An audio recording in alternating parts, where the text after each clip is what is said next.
Thank you so much. Bharat Ratna రావాలని చాలా మంది కోరుకుంటున్నారు. ఏ టైంకి ఏం రావాలో అది వస్తుంది తప్ప అది రావాలని ఆశ పెడితే వచ్చేది కాదు. That's it.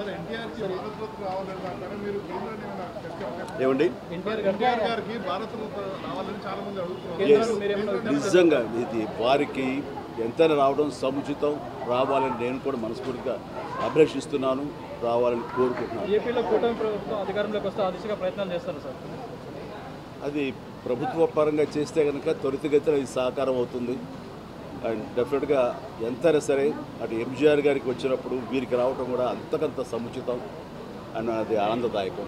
దానికి నేను ఎదురు చూస్తుంటాను, నేను కోరుకుంటున్నాను రామారావు గారికి భారతరత్న రావాలి. ఏమా నేను రాజకీయాలకు అతీతంగా ఉన్నాను అనుకోవచ్చు. తర్వాత పిఠాపురానికి నేను వెళ్ళటం లేదండి, అది ముందుంచేది. ఇది మీడియాలో మీరు ఎందుకో స్పెక్యులేట్ చేశారు, అది మీరు పెంచి పోషించారు దానికి సమాధానం చెప్పాల్సిన అవసరం నాకు లేదు. నేను వెళ్ళటలేదు. బాబు మా కళ్యాణ్ బాబు దాన్ని రమ్మని ఎప్పుడూ కోరుకోలేదు. నా కంఫర్ట్ వదిలేస్తాడు. ఆయన తను బాగుండాలి, తన జీవితంలో అనుకుంది కొన్ని సాధించాలన్న అభిలషిస్తాను. నేను నాకు ఆశీస్సులు అందజేస్తాను. దానికి నేను తనతో పాటు నేను ఉన్నాను అని చెప్పేందుకు మొన్న ఒక వీడియో బయట ఇచ్చాను. అండ్ ఖచ్చితంగా మా తమ్ముడి యొక్క అభివృద్ధిని, మా తమ్ముడు రాజకీయంగా ఎదగటానికి ఎప్పుడు మా కుటుంబ సభ్యులు మేము మనస్ఫూర్తిగా మనసావాచ కోరుకుంటాం. కిషన్ రెడ్డి